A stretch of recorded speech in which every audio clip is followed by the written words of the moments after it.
All right. All right, folks, good afternoon and welcome to Hurlinger Field for tonight's, this afternoon's junior high action between Bishop McCort and Richland. I'm Stowe Mangus alongside my partner for this afternoon, Jim Penna. Jim, how you doing this afternoon? I'm good. Tonight is what you said, but, old habits die hard. You're used to Friday night lights. I know. All right, we kicked the ball off, but apparently the referees weren't ready, so I think they're going to do that again. The new kickoff rules in the National Football League do not apply in high school. Jim, what are your thoughts on the new NFL kickoff rules? I can't tell you I'm a big fan yet, but it's too new. Right now, I'm more concerned about the red, white, and blue out there right now and what they do against the Crushers than the NFL. I don't have time to worry about the Steelers this weekend. I know. 2-0. It should be a good game.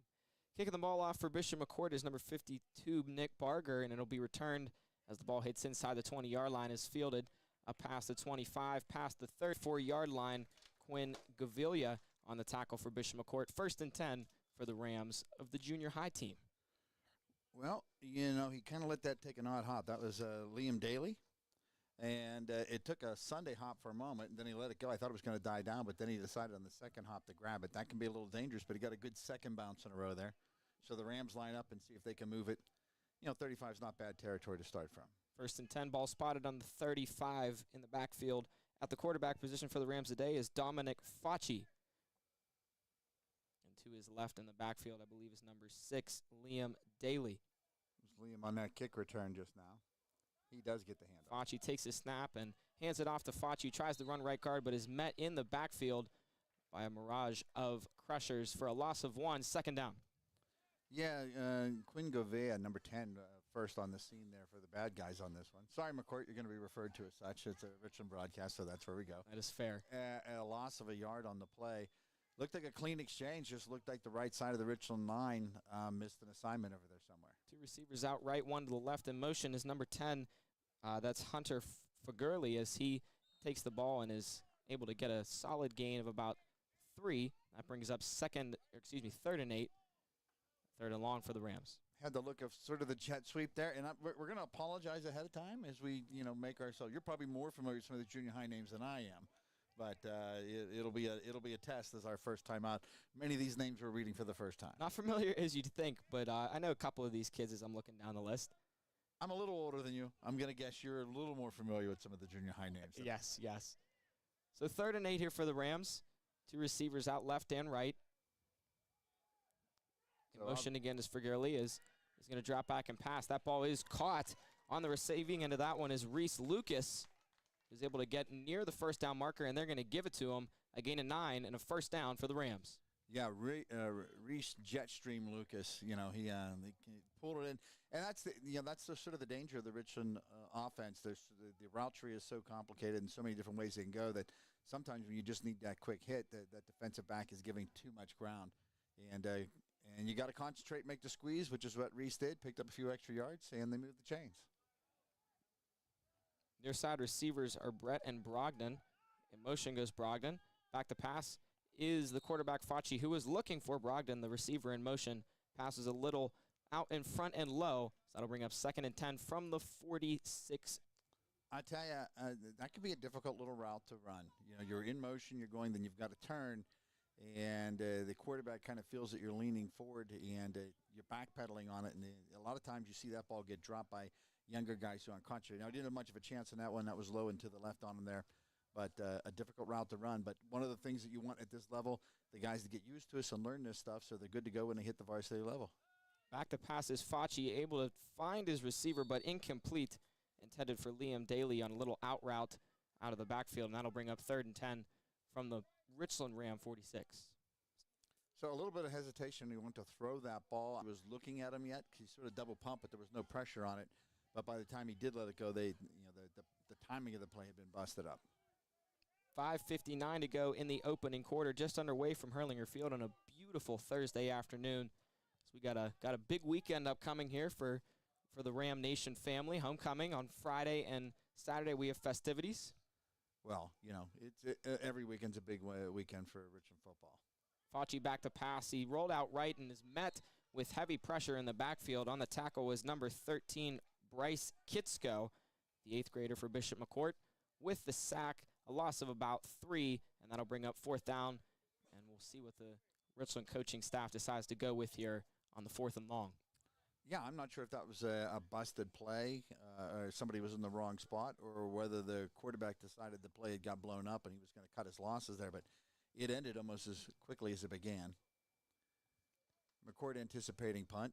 Facci is the punter, standing at about the 36-yard line. Punt is away. It's not bad. It will be returned by number 6. We do not have a number 6 on it. That's number 5, excuse me. We do have number 5. Jackson Varga is met with a nice tackle there at about the 34-yard line. 1st and 10 for the Crushers. That was Liam Daly again on the tackle, and that was a heck of an open field tackle. Wrapped the waist, brought him down. For those of you that are old enough to have watched the Mighty Ducks, the punt was a sort of a knuckle puck that he got out there. That's going to be tricky to catch, I suppose, sometimes. He did catch it clean, but great coverage for the Rams. So in the backfield today at quarterback is Alan Putman, number 12 for the Crushers. Putman takes the snap and throws. That one is caught. I believe his knee was down. That's number 9 on the reception, Bladen Bowles, for a first down. Excuse me, that's number 18, Brooks Kaminsky, at quarterback for the Crushers.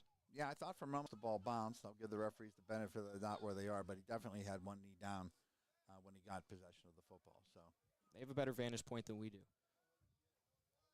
That won't keep me from criticizing. I'm just that saying. It's true. Yes. I'll give them the benefit of the doubt on that one. So second and call at about 6. Woman takes a snap and hands off and running with an open lane. That's Giovanni Smidinger, and he is gone.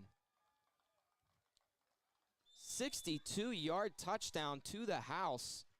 And the Crushers take an early 6-0 lead with 4:27 to go in the opening quarter. Well, so much of junior high football is about learning the game. And while that was a well-designed play and the original hole was there were 2 separate Rams that had a shot at him. Both times they kind of reached in and ham tackled. And both times, had they shot the leg in that instance, they probably would have knocked him down or at least slowed him down till help got there. I will say the guy carrying the ball just now seems to have a cast on his left arm, so he's going to be favoring that right arm with the ball in it. So yeah, that's something to watch as the quarterback looking in the end zone and in on the reception. Jackson Varga, 2 more points added to the total, 8-0 Bishop McCort early over Richland. So sort of let's call it a pop-up broadcast for everyone tonight. We hope that, or this afternoon, we hope that you're going to enjoy it. And, of course, the regular sponsors who help us bring you Richland football each and every weekend, making this possible as well. We're very fortunate to have community-wide support from all those people, and we'll list them off here a little bit later on. But for those of you that I know this can be a tough time of day to get to a game, we thought we'd treat you to one, and I'm led to believe there's more than a couple of grandparents that we're going to be attempting to log on somewhere on YouTube to watch. So if you've made it and you're there, congratulations. You can leave it there, and you'll be good to go on Friday night as well for our homecoming game against the Forest Hills Rangers. Yeah, and a lot of festivities here at the stadium. There's a tailgate that was put together by the Student Council, and a great job by them. That's starting at 4, and it'll be running until 7 o'clock, and then the honoring of the 2024 homecoming court. That will be at about 6:30 inside the stadium, and then the game. You're being modest. You're on that court. I am. You're on that court. I don't want to brag. You're part of the royalty this year. That is true. So McCort will be kicking it off here to the Rams. It's not a bad kick. It will be returned by Daly. Moves past the 25, past the 30, and is taken down by Quinn Gavoya. Very, very similar to the opening kickoff, except minus the weird hop as the Rams will take it. Call it about the 34-yard line, 1st and 10. Crushers got on the board very early, just a few moments ago, courtesy of a long touchdown strike by Giovanni Smidinger on the ground. Rams going to stay in the formation they stayed in for the majority of that first drive, with Facci in the backfield and Daly to his left. Facci will take it himself, run left side, and get about 3 or 4 yards. Not a very generous spot from that far side official. Thought he maybe got the 33, but they're going to put him down at the 32, so gain of about 3 on the play, 2nd down. Well, the good news for Richland is that in their first possession, the things that stopped the drive were self-imposed things. A pass that was out of reach and a couple of balls that probably were dropped, and that's the kind of thing you want to correct. And if you do it, you can move the ball. Facci hands off to Daly, but he is met hard in the backfield on the tackle there for the Crushers is number 63, Mitchell Paul, the 8th graders for the Crushers, with a loss of about 4 on the play, pushes the Rams back to the 35-yard line. 3rd and 9. Well, that's the second time from that right side. Now, it wasn't the same player, but that's the second time from that right side where McCort was quickly in the backfield and busting things up for Richland. So I'm sure the coaches will have a correction for that whenever the offensive line gets back to the sideline. 2 receivers left and right, 3:15 to go. Facci rolls out left and tagging up to get him. Mitchell Paul and Giovanni Smeindigger. It'll be a 3-and-out here on the second drive for the Rams, and they'll have to punt it away again. Well, that went south in a hurry, and it certainly wasn't intentional. But at the end, when the quarterback was wrapped up there and he's struggling to get away, and you reach a point if you can't get away, you need to lie down and not get hurt. I was a little concerned there might have been some helmet-to-helmet contact at the tail end of that. Nothing nefarious by the McCort Carroll defender, so much so that the bodies were both going downward. Facci's punt is away and returned at about the 40-yard line by Varga. Varga with some blocks and is met at the 50-yard line as a flag comes flying in from the backside official on a tackle for the Rams, number 6, Liam Daly, and we'll wait and see what the ruling is. Judging by the official with the ball, it is on the McCort Crushers. Never like to presume, but you can assume that it is a holding or a block in the back or something of that matter. Well, you do got to, in that situation, you got to worry sometimes that it's a face mask, but it appeared to be a pretty good tackle, and if anything, the Richland defender ended up going backwards. He didn't say anything clear that indicated a face mask, but the way the official threw it right at the ball carrier, it did seem odd. The hold had to be going to the side. Of course, at this level ball, they don't give us numbers, and it's not somebody we want to call out, but it did look odd. So 1st and 10 for the Crushers. Taking the handoff is Smeindigger. He was able to almost evade the tackle. I do not have a number 71, but a nice tackle there by a junior high Ram for no gain on the play. 2nd down and 10. 2:08 to go in the opening quarter. Bishop McCort up on Richland 8-0. No, I got a 72, but that's well, you know, Reese, we're going to have to look into this. We got to get some numbers here. That was a big fella, I can tell you that. And he did the ball carrier with the cast on his left arm.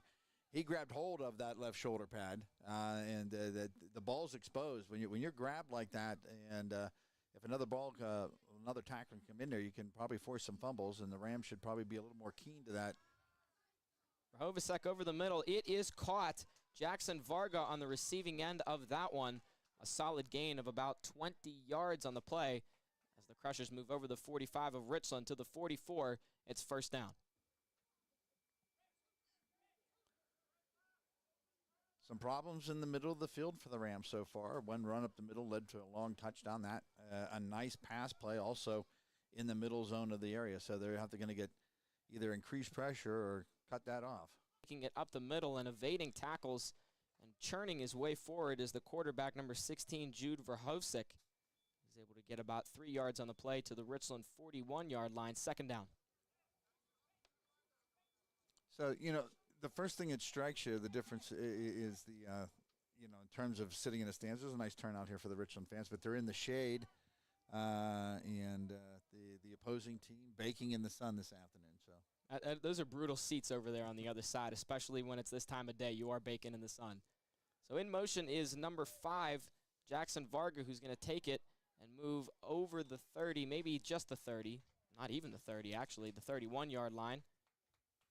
So another 1st down for McCort as they are moving, and the offense moving very well in this opening quarter of play, Jim.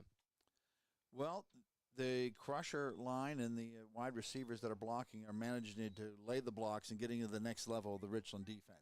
And I'm sure right now that's what the coaching staff is talking about, engaging those guys on the line and holding their ground or getting around there, not letting it be a point of contact 3 yards down the field, because then you can't win that battle. So we got a timeout here for the Rams here in the 1st quarter. They're first, down 8-0 here against McCort. And yeah, you're exactly right. The defense having some hard times, especially in the middle of the field, stopping the runners that are running right through that first line of defense for the Rams. Hey, it wasn't by design, by the way, but I happen to be wearing my Salute to Heroes T-shirt right now. So for those of you that are listening, it was a big success this year, raising over $2,000 for the veteran community initiatives. That is something the boosters have done every year, rotating back and forth between first responders and some sort of veteran or military theme. these T-shirts and sweatshirts are pretty popular. We got your 6 listed on the back of it is a popular military terminology, and for those of you that were supportive of it on behalf of the boosters, very grateful for that. But a very nice night for Richland. The presentation, the community involvement, and every nickel of anything that was made on those went to VCI. So hats off to all of you guys. And a very nice pregame ceremony for Coach Koshut, 50 years in coaching around the area, and his impact felt by hundreds, if not thousands, of student athletes across the area, and still substitute teaches at Richland every once in a while. It's great to have some conversations with him, and a really down-to-earth guy and a great coach, a great asset, and he's still chugging away. He was really thrilled with the evening's events the other day. He really was. So, all right, let's see if that Ram defense has some answers to some of the questions that have been tossed at him so far. 1st and 10 for the Crushers. The quarterback hands off, and on the carry again is Smindinger, who is able to churn forward past the 20 and down at about the 18-yard line. Another first down for the Crushers as they move inside the Richland red zone.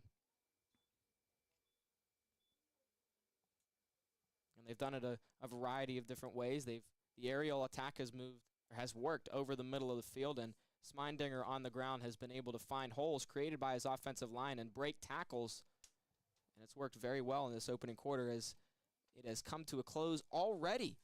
The first quarter of play has ended here at Hurlinger Field, and the score, Bishop McCort 8, Richland 7, with the Crushers driving there at the 18-yard line of Richland. And again, the Richland defense, they're going to have to find some answers here. Well, the Smidinger, as you've mentioned a couple times. Now, of course, these are junior high rosters. We don't have height and weight, but just from here, he appears to have a bit of a physical advantage over the other players that are out there. So getting to him on the McCort side of the ball is even more important than letting him have a head of steam and crashing through that open zone. So that is certainly something Richland's going to have to correct sooner, or they're going to have to get a bigger body in front of them, and I don't know that they have one that can lace up, at least on the fly, to do that. So they'll have to find a method for an answer rather than just pure athleticism. And on the offensive side, too, nothing has really worked to their advantage. They've stalled on both of their drives and punted. What do you think the Richland offense is going to have to do to break through against this McCort defense? Well, I mean, in their first possession, some of the quick passes that Richland likes to do at every level, and again, we're gonna stress that while a lot of programs just run around and try to get the edge, whatever happens to win the game. Not that Richland doesn't try to win their junior high games, but they focus on the process and making sure that these guys have as many reps as possible for what their varsity offense is going to look like. That said, they don't have to get away from that. In that first possession, they had 3 passes in a row that should have been completed. One you could put at the feet of the quarterback. The other 2, the running back simply didn't make the catch. And it involved 3 different players. So they're going to have to complete the easy passes and make some yards after that. So on the handoff again is Smindinger, runs to the outside over the 15, past the 10, and out of bounds at about the 9-yard line, wrestled down by Fauci. Another first down, or close to a first down, for the Crushers as they move inside the 10-yard line. McCort did a good job of sealing that off on that left side. I did not know the concession stand was going to be open. I see chicken fingers and pretzels galore, so I might have to tap into some of that with whatever my $3 will buy me. That sounds like a phenomenal idea. Maybe a water and some Mike and Ike's. So second down and less than a yard for the Crushers at the 9-yard line. Verhosick will hand off. Smindinger racing to the outside. Gets the 5 and gets the pylon. Touchdown Crushers as they take a 2-score advantage over the Richland Rams. 7:20 to go. And that makes your score 14-0 pending the extra point try. And a nice job by Smindinger to get the edge there on the far side. It was. You want to give credit where it's due. So for the line for Richland, Habib Ungundolak, I'm not sure if I got it right, but for those of you that have been to Rocket Night at Richland Stadium the last couple of years when they take the field, he's a big guy, and they're very anxious to get him up at the varsity level as it continues to grow into it.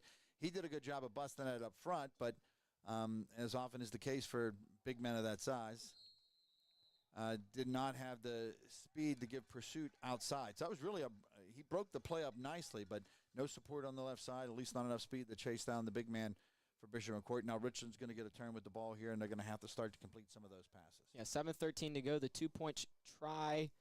Looks like they're going to attempt it again. Not sure what happened there on that one, but we will get another try here. I think what you had there was that was not a touchdown the previous run. I think he stepped out of bounds, just short. I see. So that previous play was the 1st and goal touchdown from like the 6-inch line, and now the 2-point conversion is good. I saw some confusion there. Wasn't sure. The referee on the far side did give the signal for Smeindiger on that first one where he raced to the outside and got the pylon, but they did take it off the board, and McCort did punch it in. So with 7:13 to go, your score, Bishop McCort 16, Richland 0. And you're right, Habib, he's done a nice job of getting through, and they've done a nice job of getting to the outside and avoiding the middle of the field where he's causing havoc. Well, that time he didn't just beat his man. He was through and had the running back simply lowered his head and gone to where he's supposed to go. He was going to lose that one. So that's the most you can get out of that guy. Richland, the defensive line, did their job on that. You've got to get the back line support, and I can't tell you that I watched much on the play fake. I don't know where the defensive backfield was drawn in on that, but these were all the things that these guys have to study and learn so they're ready for Friday nights. Yeah, this is a part of the development, getting ready for varsity football, and I was working some of the Rocket games on Sunday and had the pleasure of watching the 5th and 6th grade teams, and those coaches, they do a great job as well of developing those players, getting them ready for junior high and then eventually Friday nights. So Bishop McCort going to kick it away, 7:13 to go, up 16-0. Daly's gotten 2 kickoffs here. I'd like to see him just tuck his head down and start going. I don't know if that was an intentional onside kick, but that's the result, and Richland will fall on it. I find it hard to believe that was on purpose. I think it's just a miss hit by a kicker. Swing and a miss, foul tip there. Still got some contact. I know you were a coach at Highland, and one of your favorite sayings was foul balls are friends, but not in this case if you're talking about foul tips. Foul balls are friends in baseball because if you study the foul ball, it can tell you what just happened on the pitch. Exactly. It's not a failure. It's just it's a pathway to success. So 1st and 10 for the Ram offense. They're trying to get something going. They have punted on both of their first 2 drives. They have it now on about the 39-yard line.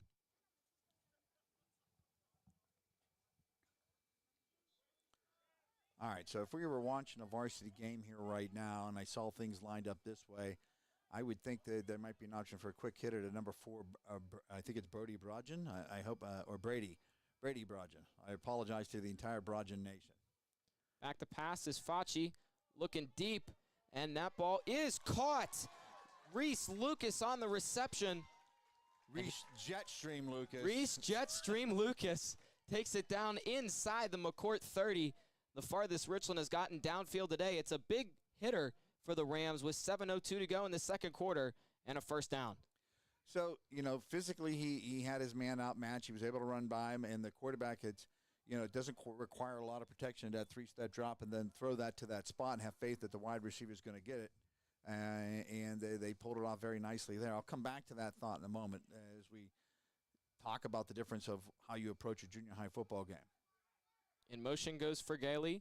Facci back to pass. He'll take it himself, steps up the pocket, but then throws. It's incomplete. The intended receiver, Connor Brett, and that'll bring up second down. Yeah, it looked when he pulled it up, I thought he was going to run, and it looked like he had a lane. And then when he got into the hole before he got to the line of scrimmage, I don't know if that was by design or just changed his mind, but he put it up. But he definitely, once he pulled it down, I'm a big fan of going ahead and tucking your head and getting yourself going because a lot of time the timing of that play can be gone. Alan Putman in coverage for the Crushers is his 2nd and 10. 6:36 to go. Bishop McCort up 16-0. 2 receivers near side, 1 to the left.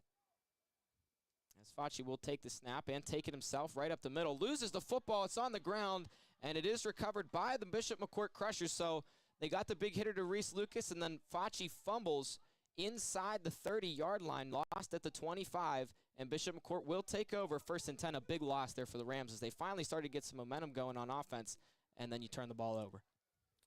That can be frustrating. Ball security is a big deal, and sometimes when you're young and you're out there, and even when you're an older player, especially if you're down, you're so anxious to try to see something happen, you forget about the little things that you have to take care of each and every way. Again, a learning process. You want to win, but good habits are the big goal here for the Richland Rams as this 8th grade squad tries to grow into their own. They've got to get a stop on defense, though, regardless of how you want to describe it. So Verhovsik will take it and hand off to Smine. who goes up the middle.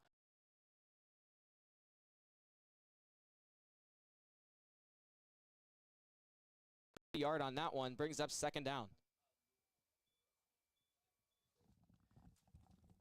All right, well, this just in. I believe it to be Luke Stape. Luke Stape. That makes sense. Luke Stape is a big kid. So we'll just have to look and see if we've got a problem on our roster and make that correction. So, son of a gun, there it is, 71, Luke Stape.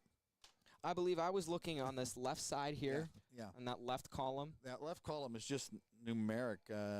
So there is. Luke, the handwritten notes do say 71, Luke Stape. It's deceiving, that's for sure. Gain of only a yard, though, so that's a first short play. So handoff again to Smeindinger up the middle.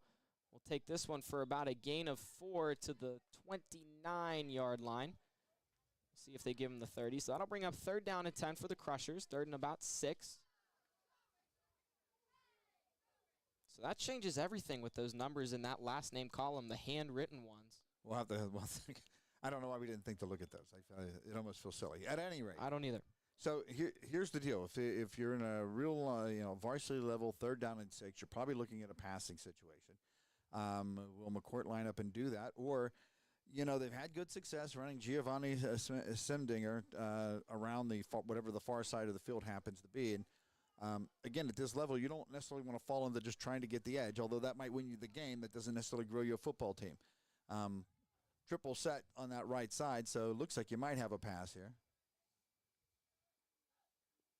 Oh, they do the freeze play. Richland notorious for nabbing other teams with that one, and they'll lose 5 yards depending on where the line of scrimmage is. This could get McCort a 1st down. It should still be short, but that that creates a 3rd and a yard or 3rd and less than a yard, and this is where the way Smeidinger has been able to run the ball, this makes this a pretty obvious play call if you want to get the 1st down. So Verhovsik will head to the sideline, get the play, and then run back to the huddle. 4:44 to go in the second quarter. Bishop McCort up 16-0 on the Rams. 3rd and about less than a yard. Line to gain is. I can't imagine you not looking at a quarterback keeper here. Verhovsik takes the snap, hands off to Smeindinger, who takes it to the outside, and he's got space. He's got a blocker, and he'll use that speed over the 40, over the 30, and he is gone. Stays in bounds and takes it to the house. Another Bishop McCort touchdown as they take a 22-0 lead with 4:05 to go in the second quarter. And that speed and power as he was able to break tackles and then beat everyone to the end zone. As Bishop McCort, they go up 3 scores now on this Richland team. Well, he got the right edge, and there were a couple of Richland defenders that had a good angle on him, but physically just couldn't keep up. And so when they finally got to him on the sideline, he was able to fend that off. So that one was for sure a touchdown, and this is for sure a 2-point try. There are no certainties in life, Stone. We know this. 2 receivers near side, 1 split out to the right. 2 men in the backfield here for the Crushers. Verhovsik rolling left, looking, throwing, and it is caught in the end zone by Varga. Let's tack on 2 more for the Crushers as they take a 24-0 lead. 4:05 to go in the second quarter. And Jim, the offense, the heart and soul, it seems like, is around that 8th grader, number 1, Giovanni Simmendinger. Yeah, there's little doubt, and you'll notice that all 3 of his longest runs. I mean, it's so if it's more noticeable if you compare the rocket level of football to the varsity level of football. Right at the rocket level, so many of the teams in that focus on just who's the fastest kid and get them around the edge and score a touchdown. And that's a great strategy to win an individual game. This is a blend, learn and win kind of thing. And you would presume that the Rams will get bigger, stronger, and faster. And sometimes these guys continue to grow, and sometimes they not, or sometimes they don't. Richland continues to run their offense. Now they ran that just giant post play to 19 to Jetstream. Lucas, and made that play. You might ask yourself, why don't we just keep doing that? And if this were a varsity game, you might be tempted to just keep doing that. But you're not going to get the reps. You're not going to get the game reps. You're not going to get your offensive linemen doing all the different things they have to do in the body of a game if you just find that one-trick pony that works and you just keep tossing it that way. I'm not saying you shouldn't do it from time to time. You do want to keep the guys involved and get some points on the board. but you're not going to see it over and over again. So the Crushers kick it away again, and Daly will catch this one at about the 20, moves over the 30, and is met right by Smidniger at about the 34-yard line. So it'll be 1st and 10 for the Ram offense, who got a little bit going on that last drive, but lost the ball on the 25 of Bishop McCort. We'll see if they can get back to the pass game, which has worked for them decently well in this one. Been a very active day for Daly, hasn't it? It has been. He's fielded two or three kickoffs at this point.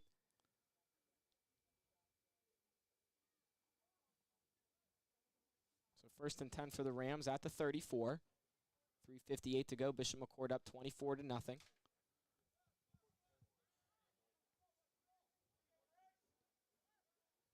Facci in the backfield. The quarterback takes the snap, looks outside, and that one is complete to Hunter Fergaley. No, he bobbled it as he tried to turn, never fully pulled it in. He was lucky he didn't slap that up in the air and have it picked off. And as it is,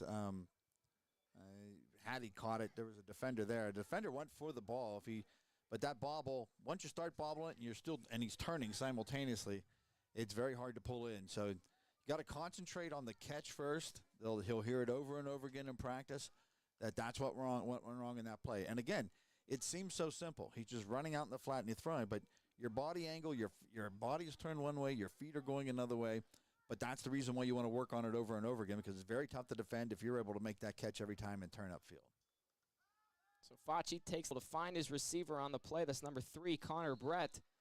He's able to get about 5 yards on that play. That'll bring up 3rd down and medium here for the Rams. 3:38 to go and counting in the second quarter. Even on a play like that, that's a 5-yard gain, junior high level. Now, at the varsity level, that receiver is responsible for knowing, with his back turned to where that tackler is, knowing which way he needs to go based on where he was when he turned to get the ball. And that little bit of hesitation at this level, when you turn around, you're trying to look where he is instead of knowing where he is because where he was just before you turned. That keeps you from being able to turn that into a big play. But that's part of the learning process of Richland football. Ball spotted at the 44 yards to get the 1st down for the Rams. Facci, as a flag comes in, it'll be on the Rams. A false start will push him back 5 and make it 3rd down and 9.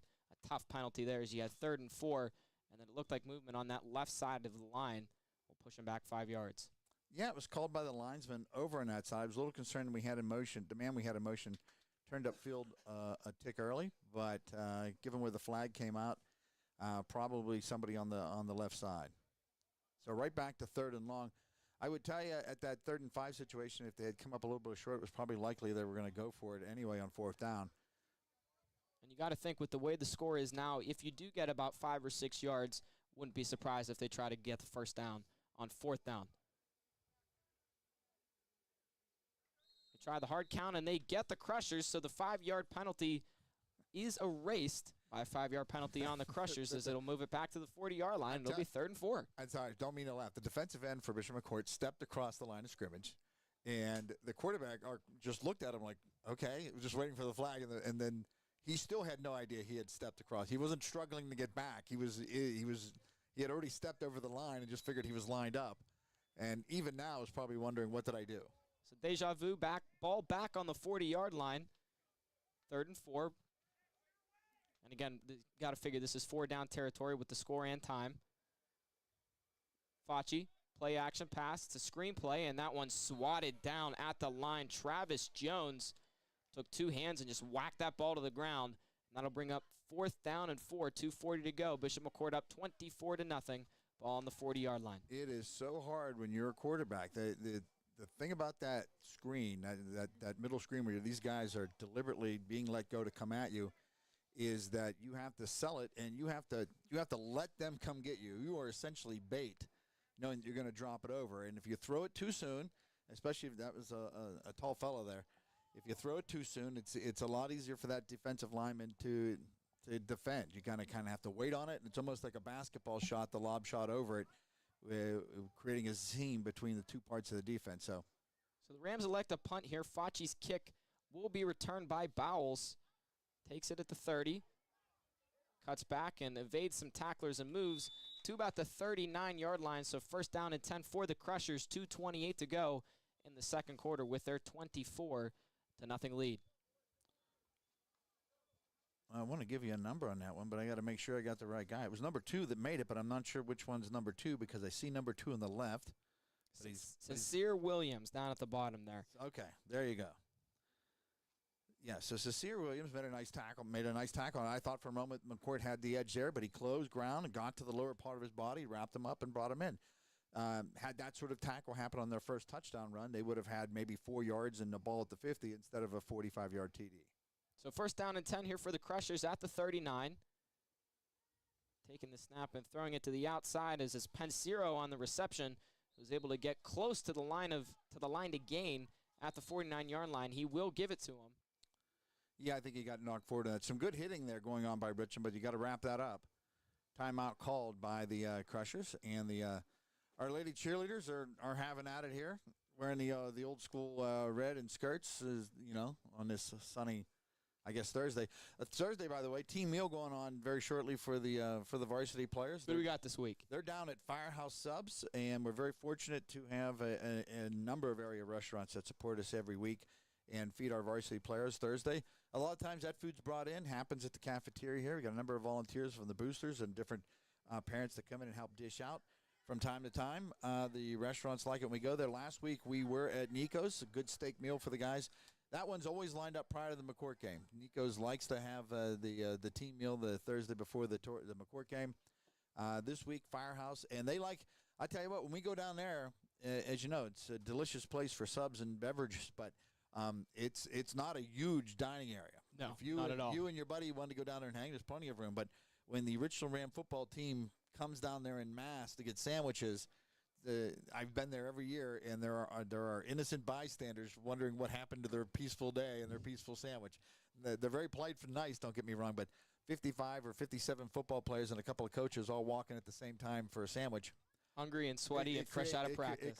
It creates a distraction. So about 5:30, our good friends at Firehouse Subs will be serving it up for our varsity players, and we thank them for that. But if you're going to get yours, I'd get it to go. You better get it quick. You got about 45 minutes till the Rams show up. So first and 10 for the Crushers, 2:17 to go. Ball spotted on the McCort 49-yard line. Rahovic will hand off again to Simondinger, who gets to the outside. Flag comes in from the near side as he moves over the 35 and down near the 30. But again, 2 flags on the field, and we'll wait and see what the ruling is on this one. All right, so we're gonna, while we're waiting for the flags, I just want to get a couple things straightened out. As I'm getting information now from our junior high fans. So with this number issue we're having, so number 7 is Jake Smith. Our quarterback is Jake Smith. Okay. So apologies to Jake and the entire Smith family to getting that straight up. But Jake is the quarterback for the junior high team. Number 7 is Jake Smith. Yeah, we've got numbers on the left and numbers on the right, and we've got to pay a little bit more closely attention to the handwritten numbers on the right-hand side. Jake Smith, the quarterback. And now I'm questioning, was that even Reese Lucas on the – I'm looking. Ethan Lesneski is the one that has created the offense on some of those passing games. So Ethan Lesneski is the receiver that has had the couple of big gains. So, again, we apologize to the Lesneski family. So first down and 20 here for the Crushers. Ball on the 40. Verhofsick will take this one and hand it off. That's Varga on the carry as he is able to maneuver his way around and get over the 50-yard line. Tackled inbounds. The clock will run under 2 minutes to go here in this first half. That'll bring up second down and about 8 here for the Crushers on the 49-yard line of the Richland Rams. Crushers showing a little bit of urgency here. No huddle here. Under 90 seconds to go now in the half.